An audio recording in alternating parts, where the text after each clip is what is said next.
Lebina malinga Yabana Congo Kirio Mebi Kanaboya nanga matata Akuna matata ron Nena ki wenge na kata quartier là. Oh, bah oui.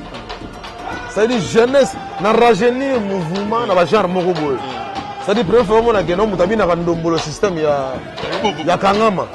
Non, ngara tika on la chef ta moko na quartier là. Chef dans za la ka kofero ndé. Ba chef tout balega na quartier là te ba chef de ba mission mususu. Non, mais nazo ba no vérifier. Tant yo zala ki to mona ki fali pour ba chef d'orchestre. Non, ba chef bazaki belé. Fallait aki chef d'orchestre. Champion du monde bazaki chef. Popo Lipo bazaki chef. Félix Tezon bazaki chef. Bango ba chef ya mouvement. Mais ngai bazaki ba chef na ngai te ba chef ya structure ya rambo ya mouvement. Ni fait Kongola na sola sika lobo. To wa na rumba ya sika. Nani? Rumba ninga mekatana to ko. Yango ka to mbaka. Yani ka niki nomta porta ka touche na ye. Ko bi mayu kiyo. C'est-à-dire il faut ça la makiyo. Pe wazi ko asina ganya kiye. Oh. Na ganya kaye. Bat makota na YouTube batala burompe la battles na wazi quoi. Bat ganya kiye na fikindi. Jour on concert la vie na matin la vie na kumena na bo ma vie. Solo moya bébé vanda na yo umela seko yoka solo wana ki ale makabat. Oh. Ah bon ni ko pe. Pour solo rappeler bien. Il faut ton dimana la musique chrétienne tout contre bango mais pour inspirer bango ba betra ba seben pour na biso ba boka ba cri pour na biso toto lakisa bango nde ba betra musique. Tu comprendre? Tout le monde va mi English trop. Excès de tacle va pas ta faux. Hein? Tout le monde a mis le tacle trop en écran c'est pas bon. Non. Bata mitaka les années bata kota chrétien bonzambe. Soit des abango bata bonzambe bazona mitaka la trop. Mitaka la minene ya ba forme tout bozo leka. Botika. Botika biloko wana non. Bon inspire population na Mambasolo. Ba fosset na te yone muka na nzambe. Nzamba pe sa retira. Biso tout ozai un passager hein. Donc ali passage obligé n'enga lève de la yemba to ko depuis le radio tout en jour. Ce que Zali, le Waya Mouta Mokili, nous allons pas confondre. Ce que Zali, Nzambe Moko, Azolokum. En tout cas, mes condoléances encore une fois. Toute la famille, la fille musicale, la mission Moko, la musicien.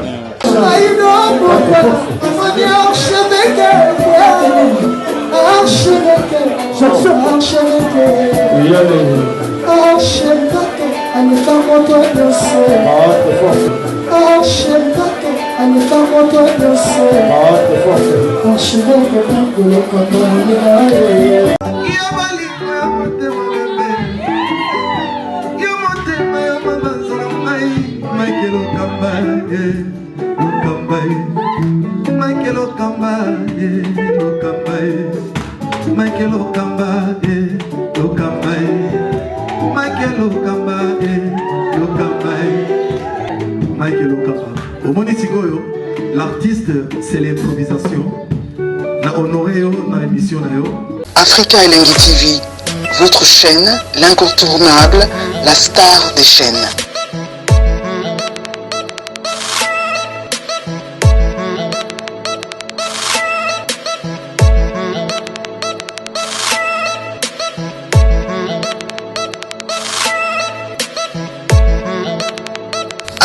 Africa Elengi TV, la magie de l'info.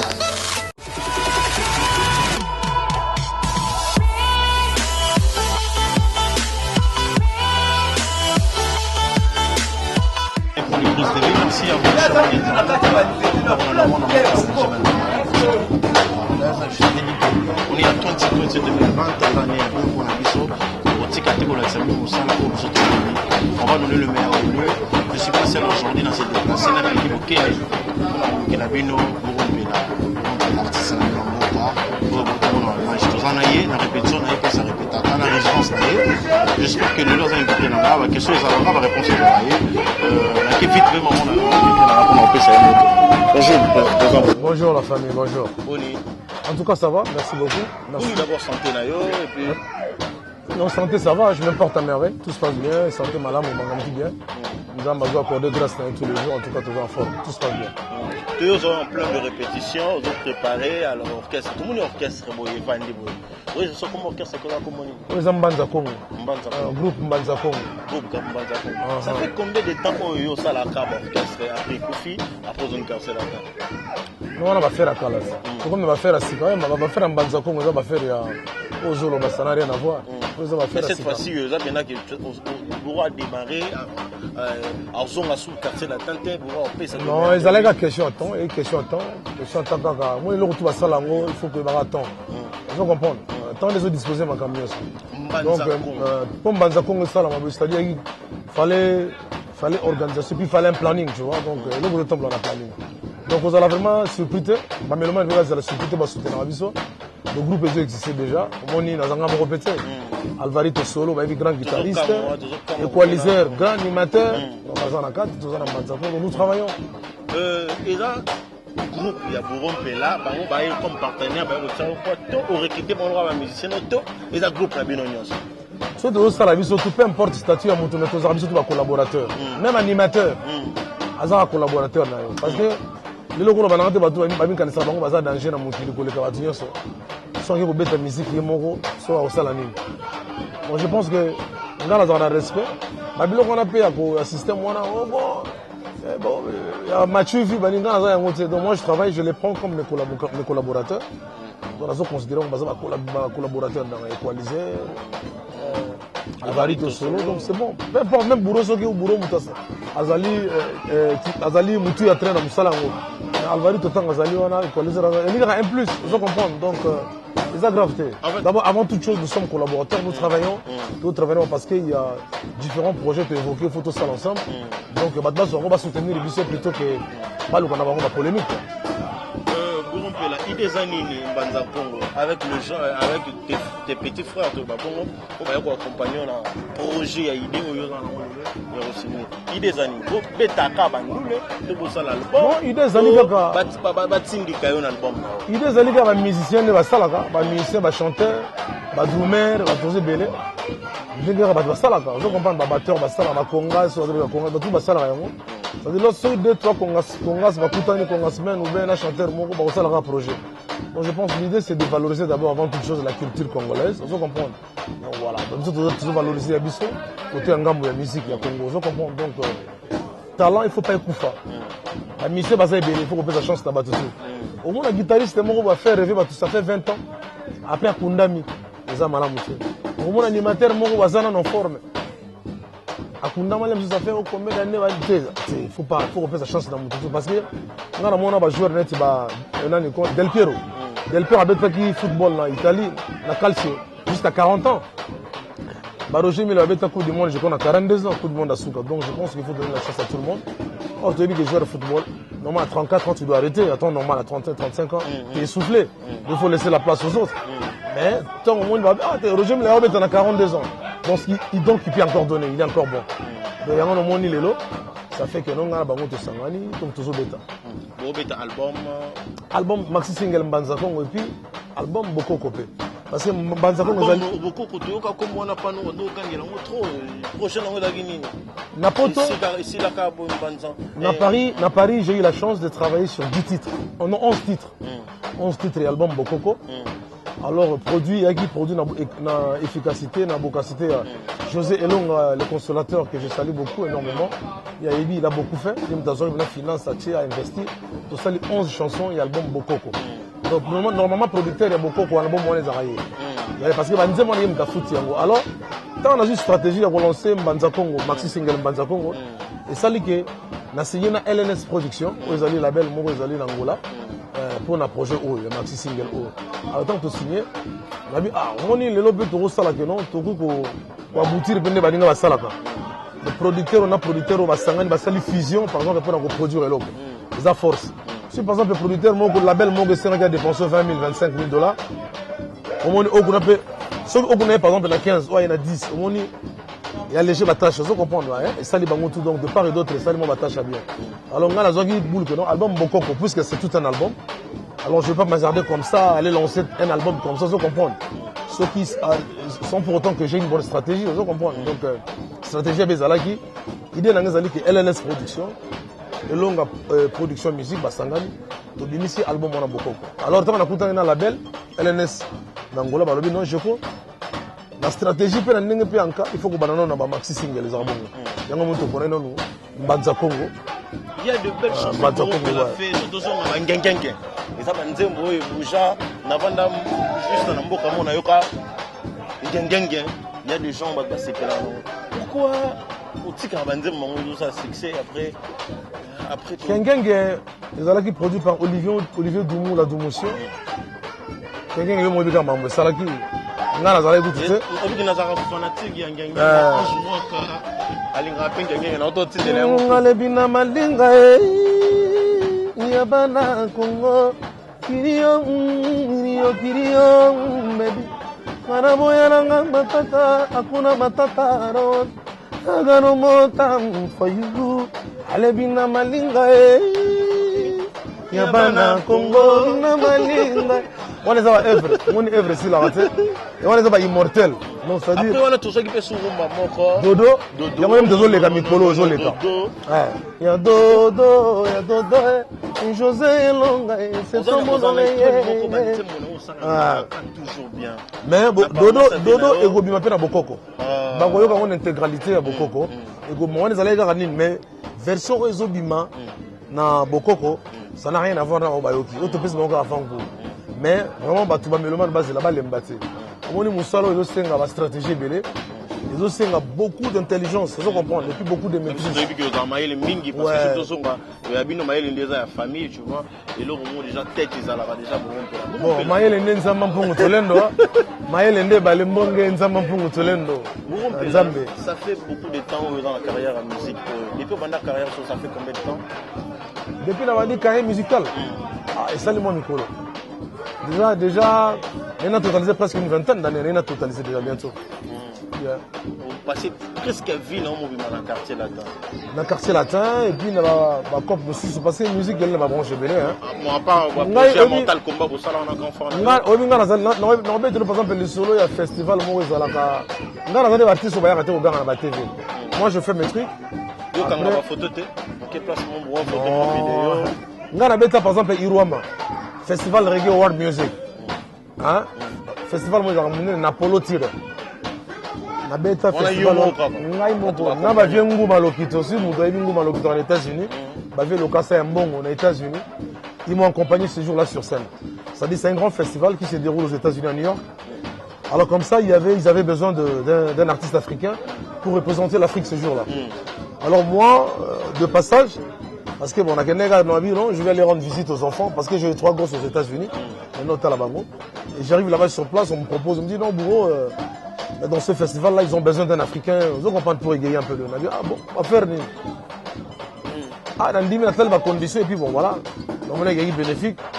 Et puis dans 10 000, et après, parce qu'il y a qui normalement playback. Chaque artiste avait 8 minutes sur scène. Et moi, je me suis dit, non, 8 minutes sur scène de playback, mais moi, je peux le transformer en show live. Pourquoi pas?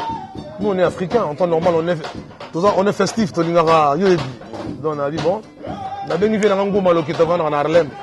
On a appelé ça un Ngombote, un Ngoma Lokito, grand bassiste. On a fait un Lokasa Mbongo. On a fait un Ngoma. Basalaki na bango. Tobeta, guitare, musique, show live à New York. C'est-à-dire, vous êtes artiste africain, comment dirais-je, la playback, mais Abimana Ndombolo. 8 minutes de show, Oprah Zalaki, Champol Zalaki, Luciano, la grand reggae man Zalaki, Oprah la femme milliardaire, il y a Zalaki. C'est Zalaki l'une des premières éditions, il y a un festival où on a reggae qu'ils avaient lancé. Alors il y a qui font la balle. Zalaki wana, Oprah, Zalaki la Champol, Luciano, Cécilia, une chanteuse reggae man comme ça, reggae woman comme ça aussi. Donc, na beta mais zaki danger. Donc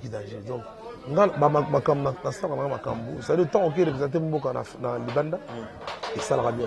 Mais lelo ngala ko luba Moussa les a bientôt salaka Moussala. Ça la histoire on la surtout on attend aux arriba mais qui sur bini roi pour rompre la tous à mon côté.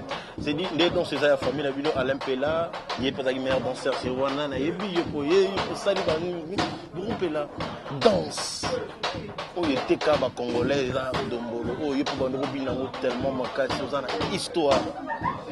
Ça, on est au Kenya. En tout cas, partout dans les Gaga, Récemment, en tout cas, je n'ai rien perdu de mes facultés artistiques.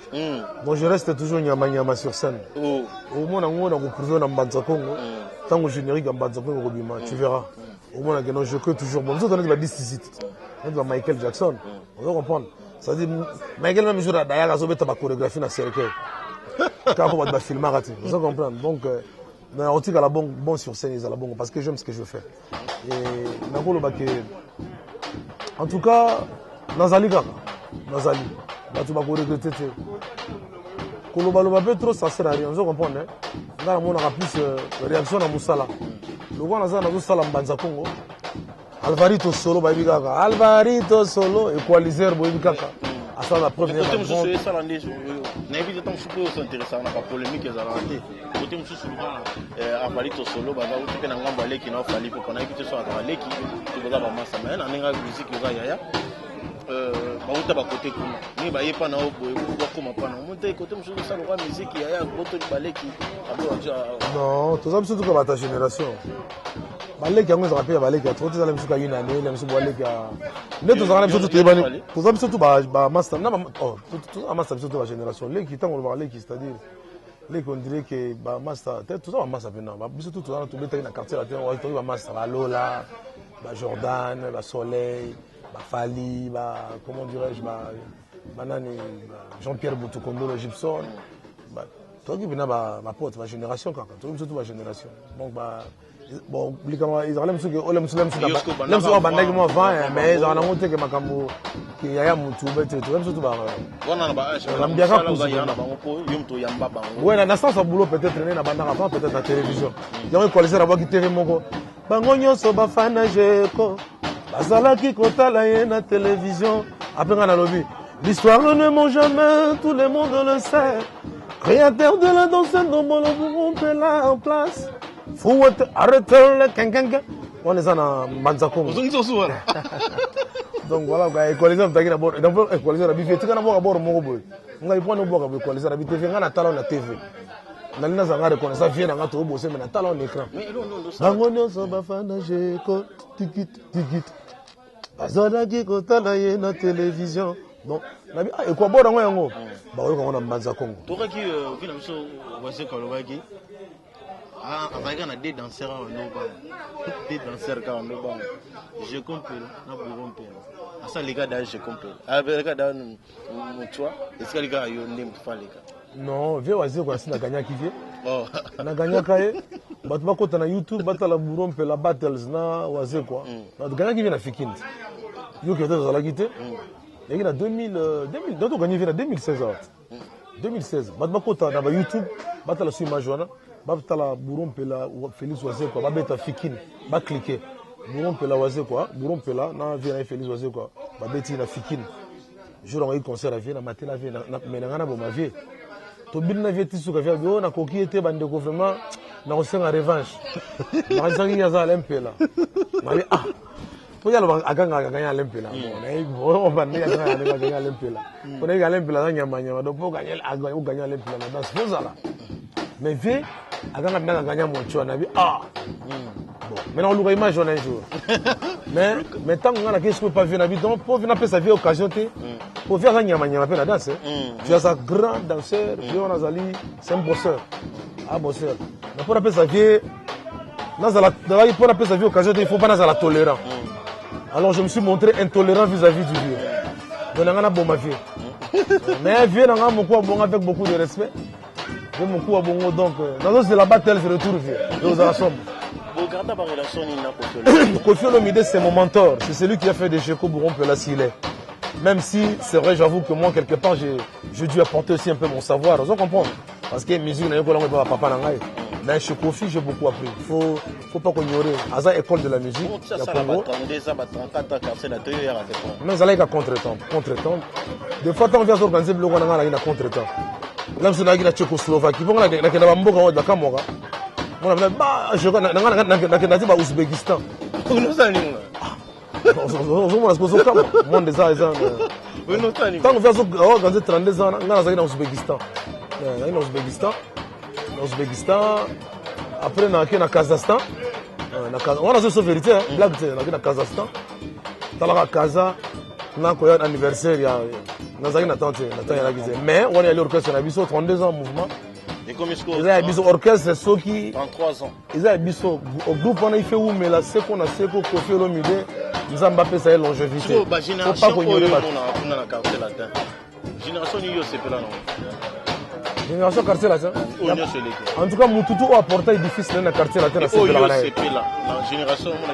génération bien bodaki, na ba yaki pe o yambaki. Génération c'est là. Na bona zala injuste. Quartier latin c'est la faculté, c'est-à-dire ndak batonga na fondation. Na magie par exemple ngana zala kate. Parce que suzuki mbaka na bakita mimoko ranga bolingo mamanga na we nenge bimina minoko ya bato mama makana kama mashenga kama na zala kate. On a la Suzuki, on a la Suzuki na TV. Bango nyonso bafana cheko. On a la Suzuki na TV. Donc voilà, de temps on t'a mutu quelque part à ces personnes et logo au CP là donc voilà. En tout cas, Pérou tu as quartier latin ça qui marqué mais chaque époque nous allons marquer dans l'histoire nango. Parce que kala na quartier latin ba grand danseur les alaki ba momi, banzele. Mais tant on a yé na changer ba donner na quartier latin. Na ki wenge na quartier latin. Oh, bah oui. C'est-à-dire jeunesse na rajeunir mouvement na ba genre moko boy. C'est-à-dire première fois on a gagné mutabi na ndombolo système ya kangama kengidila donc on a biloko ngana na quartier là ça. Et puis ekanga Afrique mobimba. Donc mutako contestant ngazate. Et puis ça le master musubi donc on va test na quartier là ça. Pour faire ça on va test. Il faut bien année singa. Un peu ça se comprendre.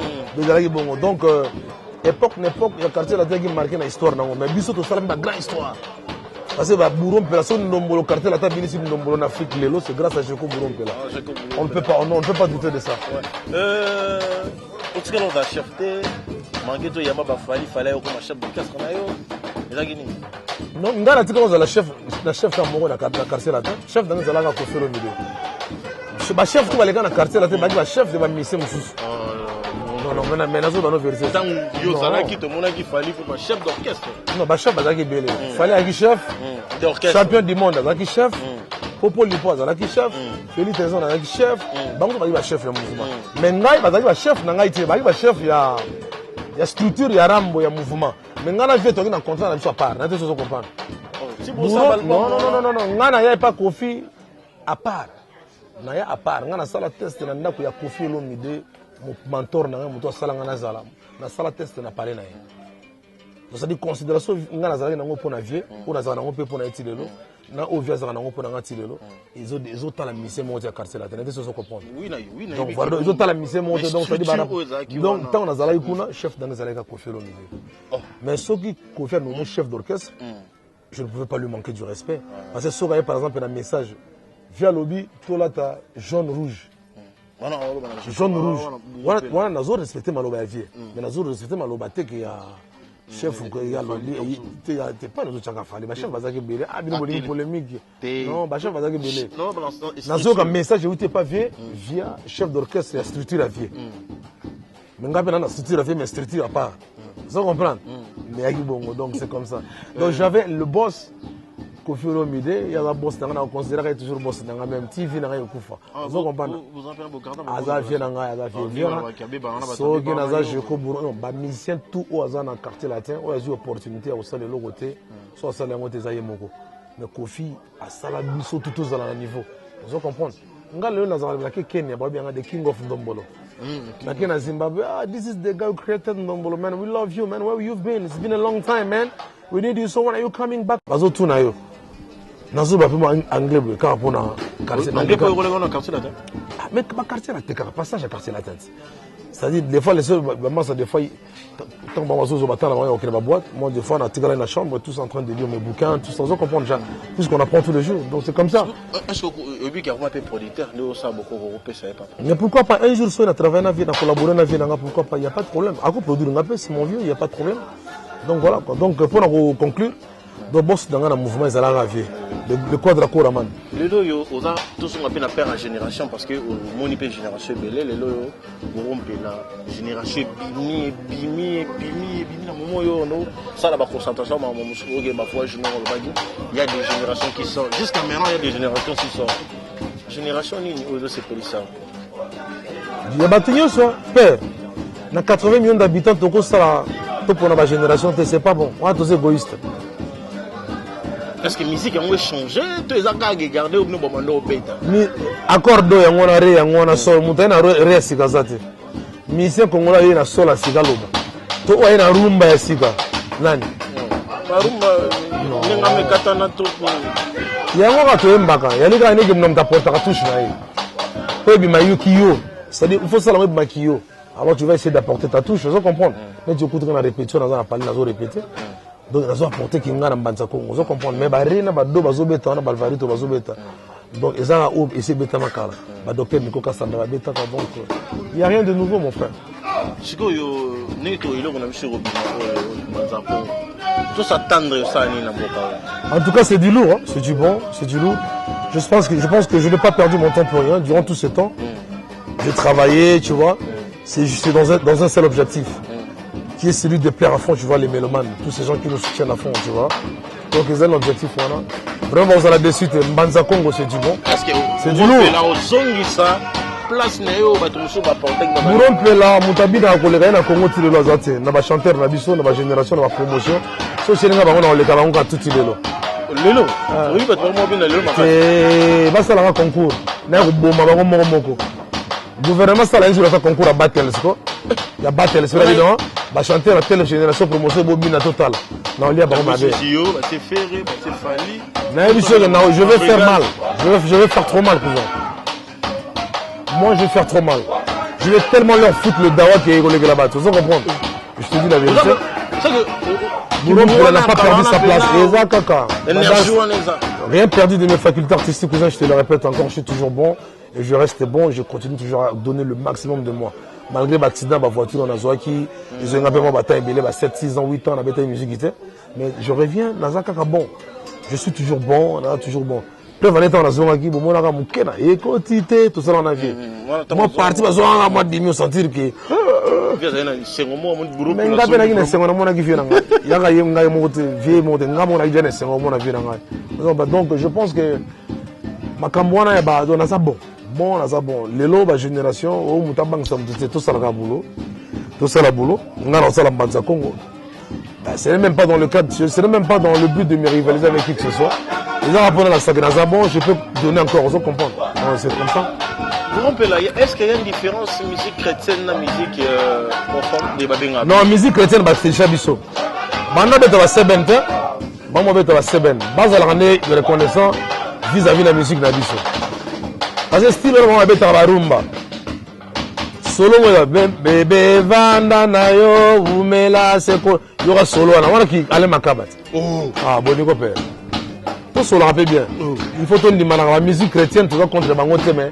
To inspira bango ba betra ba seben pona biso ba boka ba cri pona biso to lakisa bango nde ba beta musique ba satan na bango ba tanzambe ba mutanzambe ate ngana kudu mutanzambe ya defo ate naza na besoin de la ko yiba mama moko ateka mabonza na ye azana commerce ni ya 100 francs ya 100 000 na ko retirer chaque dimanche $20 20 000 tous les jours c'est pas bon. C'est pas de l'arnaque, mais l'arnaque, c'est pas bon. La plupart des bâtiments de ce monde, musique chrétienne, c'est des arnaqueurs. Tout ça, on l'avait bien. Moi, je n'ai pas envie d'arnaquer les gens. Moi, je vais travailler. Nous, écoutez, combattre le chômage. On va arnaquer, l'employé va peut-être toujours bosser dans le bango. Je n'ai pas le temps de nous arnaquer les gens. Non. Nos mamans souffrent. 100 000, à moi, 100 000 à bénéfice, au pasteur. Pour nous retirer mère, va se partir là. Oui, déjà malade, monsieur. Et puis, tu inspires bango musique. Bati au Kosaka. Maman bête va rumba. Pour biso te mettre va rumba. Maman bête va seber. Pour biso te mettre va seber. On comprend? Si tu bati va maga musique, net c'est maga tristesse. On comprend? Évitez quoi. Mais bon, bah yimba nzambe, bino yimba. Bati ka makelele. Non, bati ka makelele. Bati ka arrêtez de mentir aux gens. C'est pas bon. Bati ka. Tu mettre la musique, mais ça la nzamba pour nous tulendo. On va le coller en fou mon kimbango. Yimba ça la musique. Ma note, ma do, ma rete, aux intelligence, c'est pas naïf. Frère chrétien, à Saladoni. Monsieur chrétien, à Salalanine. Il y a ça là. Et puis la plupart, ma musique chrétienne, on a, ma banane chez Bisso. Ah, bien d'Ombolofort. Je dis, je m'en viens à Vanda, Nayo, à Belebo. Mais tu as un catalogue, tu as côté la Bisso avant. Ouais. Bébé va, Jésus va, Ndanayo, Melase. Tu m'as dit, tu as dit, tu as dit, agressivité. On est en laïc, mais la carte chrétien. Tu vas feinter, biso. Les aliments laïcs, mais la carte chrétien, tu vas pas faire un bon zambé. Tu vas feinter. Tu vas dans un gamme, mais la carte masolo, il y a bon zambé. Vous comprenez? Donc on a mis un chèque commis. Chèque commis. John a une agressivité, mon gars. Autant le conseil à John. Mais non, agressivité la bande à côté. J'ai commis. Mais la bonne zambé quoi. Peut-être dans mon combo, j'ai commis. Bien à fort. Ouais, donc voilà quoi. Je comprends là, au Zambé là. D'accord, il y a fond dans Zambé. Parce que tout au sein, il y a basé sur la spiritualité. Alors la spiritualité, c'est un atout essentiel dans la vie d'un être humain. C'est-à-dire, sans la spiritualité, on n'a pas d'existence. Nous n'avons pas d'existence aux athées. Moi, je crois fond la spiritualité, dans la Nzambe. Nzambe est mon église, moi, qui est dans Zambé là. Nzambe est là, Nzambe. Nzambe est là, ancêtre, Bafumu Kimbangu, Obatea Biso Nzambe, Obatea Biso, Nzambe est là, Bayel Impela. Obatea Ibalembongo, Bakansaba Ibalembongo, Babite Balembongo, Zana Ibalembongo, Nzambe. Nzambe est là, Batola tout. Donc voilà. Congolais ont souffert là, et là, moi, ça la passe. J'espère que vous avez dans les réseaux sociaux, on va vidéo. On va publier ma pasteur, on va publier ma sœur, on va faire ma yemaka. Ça qu'on est dans mon avion. Yora biso. Tozomona ya minene lele na Congo. Kenasi ofele na Congo na nutomona te. Bana kini bazali kozela nini so de mouton. So de mouton yo yo yo yo yo so de mouton. Les peuples d'abord wana manoba papa. Dove tu sais non les peuples d'abord. Mon va passer va tirer avec maman mboka. Vous comprenez? Tout le monde va mettre English trop. Excès de tacle va pas ta faux. Tout le monde a mis le tacle trop en écran c'est pas bon. Non. Bataka qui est un artiste, c'était un artiste, c'est biso ton côté, un artiste, non. Tanga. Héritier n'a jamais tenu dans Internet, jamais. Héritier à s'exposer, non, à s'exposer. Tu es tout seul encore. Ils ont allé sous Fito, la ligne, ils ont diffusé l'image, il y a mon amant, il aime sous Koto. Si quelqu'un a fait ça, peut-être petit mot bisou Koto, Bakata Koto, Salini. Non. Batamitaka les années, Batakota chrétien, Bonzambe. Soit disant bangoni batabonza mais bazona mitakala trop mitakala minene ya ba forme tout besoin le pas botika biloko wana non bon esprit population na mambasolo changement ils ont reposé dans l'enseignement ya bien vous comprenez na mambalokuta te arrêtez de faire endormir les gens debout arrêtez de prendre les gens pour des cons non le Congo doit changer faut que beta masolo ya bien bazo kufa na ba est kuna prière ezala ya solo qui maison na est na mboka na biso vous comprenez Banguna, Bazobunisa Congo, ne pas confondre Bango. Je pense que tout le monde a un moment dans l'église pour rien, ou bien à chaque fois prédication, mon changement à la tête. Je pense que nous sommes au Kende, pour la prédication, et les profils de changer. Vous comprenez? Donc voilà, à un certain moment, il ne faut pas prendre les gens pour des bouffons. Vous comprenez? Donc c'est comme ça. Donc, Mitaka, on va venir à Mitaka dans les réseaux sociaux. Vous devez arrêter ça immédiatement. Soit des abino batabanzambe quoi. Merci beaucoup la message de pénurie dans la bafane na yo pas s'attendre na nini quand est-ce que yo za travailler de bango beaucoup pas s'attendre na nini o ba sepela na bangengenge o ba sepela na ba tu sais mon ami sur o de la TV wa bébé dodo na ba ntse mono ba zona quartier là base la mbanza Congo na roba mingi na lobaki na comme ça on peut trotter na ozane ba peuple ba public ba juger ngai ba juger ngai na yembi ba juger Alvarito Solo ba juger nengo beta kita ba juger Equalizer abo akrimo mikolo simba Equalizer na osanga plaisir mikolo no ana boulot donc vraiment base la musalibma ba juger dans le bon vous comprenez mais le reste ma polémique ça sert à rien avant l'intégralité de l'album Bokoko, ils ont 11 chansons déjà prêtes. Salama, on a même sous fusion LNS Production, dans la belle Elonga, José Bassali, donc en tout cas merci à toi dans l'Ouzaïe de Simba. Merci à toi dans l'Ouzaïe de Simba, LNS Production, la belle Oyozi initiative, il y a que produire du son en Banza Congo, Zamba Baxela et Belé.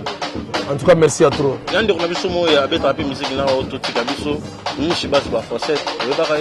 Ah, bah, Fossette, hein? Oui, pareil. Ah, non, il va être né. On artiste. En tout cas, merci à trop. Merci à trop. Merci à trop, Nzambe. Beaucoup de Zaka Nzambe. Hein? Beaucoup de Zaka Nzambe. Bah, Fossette, n'est qu'il y a un boucan Nzambe. Nzambe a fait ça en retirant. Nous sommes tous aux aïeux. Un passager, hein? Donc, les passages obligés de aller de la Yemba, tu vois, le gars, tout un jour. Merci. Ali, le roi, mon tamokili. Nzamba confondre. Ce que Zali, Nzambe, Moko, Azolokum. En tout cas, mes condoléances encore une fois. La famille, toute la famille, la fille musicale, la mission, Moko, la musicien. Moi, cette station, le lot, José Elonga, le consolateur, la PC Mbote à Paris. La PC président d'homme dans l'île, Mbote, Lolo Iolo, toutefois. La PC double M, mon ami.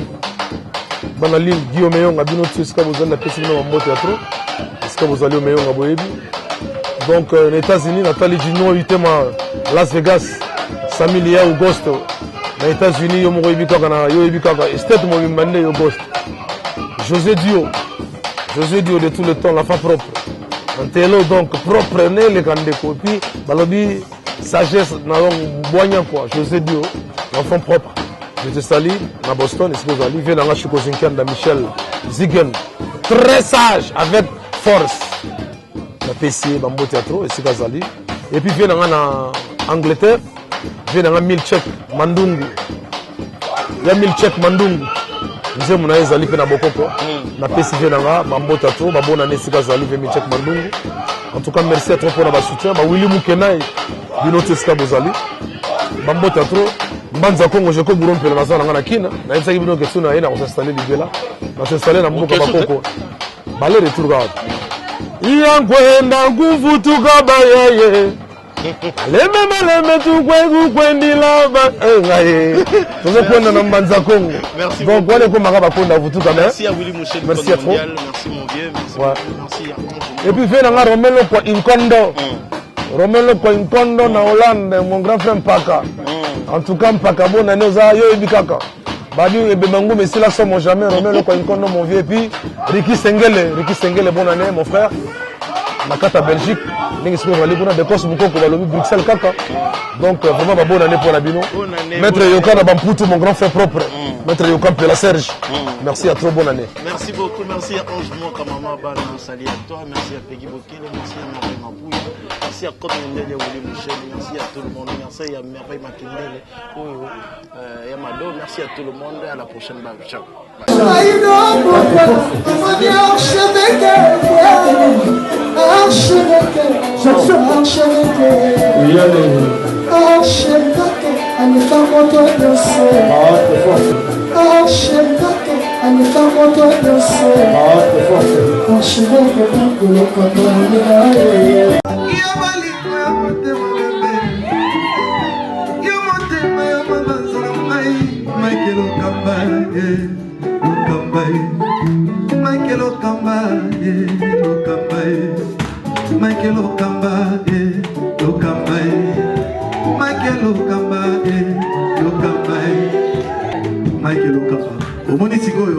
L'artiste, c'est l'improvisation. La honoré dans l'émission. Africa Elengi TV, votre chaîne, l'incontournable, la star des chaînes.